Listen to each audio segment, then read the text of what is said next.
As you reach the endgame in Baldur's Gate 3, you may be interested in respeccing your Monk, and I've got an incredibly powerful build for you today. This is going to use Monk as the main class, and Barbarian as the subclass. This guide is going to take you from level 1 through 9, as well as give you recommendations to go all the way up to 12. Let's go ahead and get started with level 1. Obviously, you're going to select the Monk class here. This will give you access to Flurry of Blows. This is a bonus action, so you'll be able to attack, and I would recommend using a weapon or a Monk weapon at low levels, and then you can still use Flurry of Blows as a bonus action, provided you have the key points available to do so. Key points are essentially the magic that flows through all living beings. You can use it to exceed your body's physical capabilities, and this is in a sense the charges that you have to use your class actions.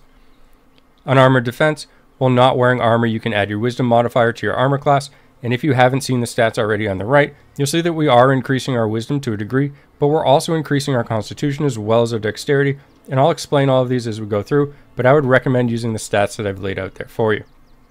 Martial arts, dexterous attacks, attacks with monk weapons, and unarmed attacks scale with your dexterity instead of your strength, if your dexterity is higher, and our dexterity certainly will be higher in this build. Deft strikes, monk weapons and unarmed attacks deal 1 to 4 bludgeoning damage, unless their normal damage is higher. Again, I would recommend using a weapon with this build up until level 6, and you'll see why when we get there. Bonus unarmed strike. After making an attack with a monk weapon or while unarmed, you can make another unarmed attack as a bonus action. This is also nice if you don't have key points remaining to use Flurry of Blows. After using an action as main attack, you'll still be able to use this bonus unarmed strike. Very powerful, gives monks the ability to deal decent and consistent damage throughout the entire playstyle, and it really takes off when we get to level 9, and you'll see why. For ability scores, I would recommend putting 10 in strength and 8 in intellect and charisma. We're going to need all of the points, and that's because we want to get our dexterity to 17, constitution to 16, and wisdom to 14. Now, in terms of dexterity, we are going to raise this to 20. We'll be using the armor, the graceful cloth, as well as the hair of the hag to boost our dexterity to 20. If you don't have these yet, you can rearrange your ability points to something more favorable for you for the time being. For proficiencies, we're going to do athletics and acrobatics. I really think these are the strongest 2 choices that you can take at level 1. Level 2, we don't actually get to select anything, but it's a powerful level nonetheless. We're going to get an additional key point, and on top of that, we get unarmored movement. Your movement speed is increased by 3 meters while you're not wearing armor or using a shield, and we won't be using either of those in this build. We get 3 actions as well. Patient defense. This is the least used out of the 3 actions that we get. And keep in mind that although they're called actions here, they actually take a bonus action to perform. Patient defense attack rolls against you have disadvantage, and you have advantage on dexterity saving throws.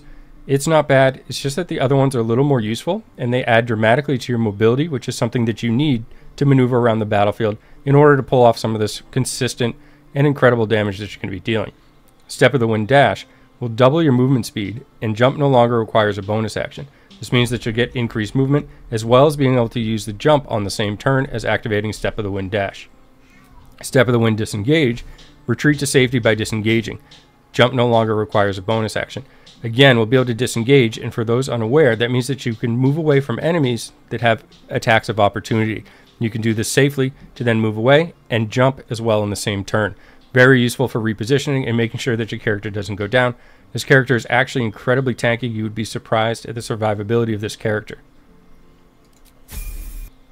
At level 3, we're going to get the option to choose our subclass. And if you happen to be playing as a Githyanki like I am, you'll unlock Psionics Jump, which will triple a creature's jumping distance. But more importantly, for the subclass, we're going to choose Way of the Open Hand.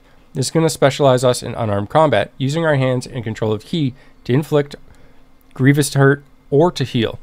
We're going to unlock 3 actions here as well. Flurry of Blows Topple, Stagger, and Push. These are going to all do damage in combination with adding a possible effect. Topple will have a chance to cause prone, Stagger can stagger the target, and Push can potentially push the target 5 meters away. All of these have situational use. It's great to have them. In addition, counts as a bonus action while dealing more damage than your unarmed strike. Keep in mind that they do cost key points, so you want to use them sparingly, but again, this just adds to the consistent damage that the class has, as well as some utility here. Level 4, we're going to get access to a feat. And what I recommend here is ability improvement. However, we're not going to put that in dexterity. As I mentioned, this is an endgame build.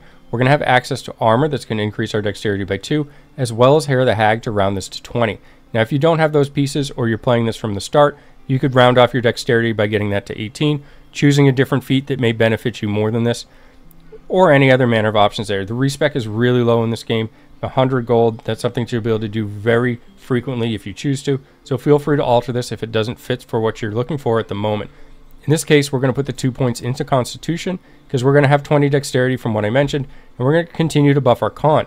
Now, this is going to increase our health, and you'll see that we're already nearly at 40 hit points at level 4, which is pretty decent. And we're going to be tanky, and we need to be because we're going to be out in the front lines in the midst of the enemies and susceptible to a lot of damage.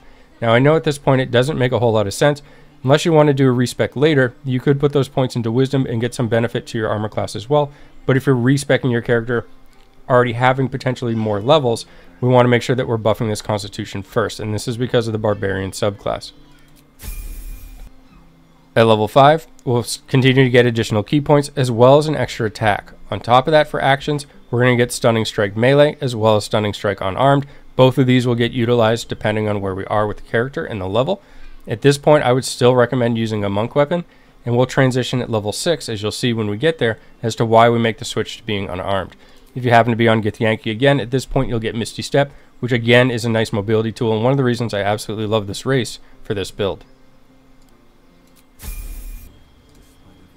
Level 6 is a very big level for us, and this is part of the reason why I recommend getting level 9. This is so that we can also take 3 levels in the Barbarian subclass before we respec into this, because level 6 as Monk is so important. It's not just about having that additional attack at level 5, but at level 6 as a Monk, more specifically, Way of the Open Hand, we're going to unlock a lot.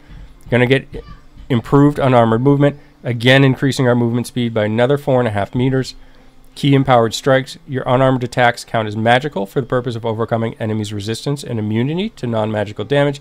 This is now going to allow us to transition and drop our weapon. Subclass features are also going to allow our hands to sap the ki from our enemy's body. Unarmed attacks are going to deal an additional 3 to 6 necrotic, 3 to 6 psychic, or 3 to 6 radiant damage. Now you can only use one of these per attack, however it gives you options in case the enemy is resistant to a certain type of damage. On top of that, we have Wholeness of Body. You can regain half your key points and enter a temporary state of wholeness where you regain key points and have an extra bonus action. This lasts for 3 turns. Again, some added utility that allows you, and some more sustainability, and again, consistent damage. At this point, the Monk is fairly strong, and on top of this, we're going to now go into the Barbarian for the next 3 levels. At level 7, as mentioned, we're going to multi-class into the Barbarian. This is going to give us Rage. While you're raging, you're stronger and deal 2 extra damage with melee and improvised weapons. We're using our hands as melee. Also, we're going to get additional rage charges, as well as unarmored defense. Now, while we're not wearing armor, we're also going to add our Constitution modifier to our armor class. So you can see why we've buffed the Con, because we're now getting the Constitution as the modifier, as well as additional hit points. So it's more favorable for us to buff the Constitution stat as opposed to Wisdom. At character level 8, we're going to put another level into Barbarian. This is going to unlock Danger Sense, and we're going to have advantage on dexterity saving throws against traps, spells, and surfaces. It's a great feature, especially when we're rocking a 20 dexterity. On top of that, we get Reckless Attack. Until your next turn, you have advantage on attack rolls, and enemies also have advantage against us. Now, we have so many attacks, we can often kill all the enemies around us or escape to safety using one of our other abilities, and don't have to worry so much about them having advantage against us. However, if we're caught in the open or they manage to get on us, we still have a very high armor class as well as an enormous hit point pool at this point. At character level 9, we'll get to select a subclass. And although they're all viable, Berserker to the least degree, you could argue that Wild Magic has some decent options as well, but I think that Wildheart really wins out here. So we'll go ahead and cover that one. For Bestial Heart, you'll get the option to select one of these, and keep in mind you can change this when you level up. I think Bearheart at this point, at least where I'm at in my playthrough, is really appealing. And the reason for this is because it's going to actually allow us to be resistant to all damage except for psychic damage.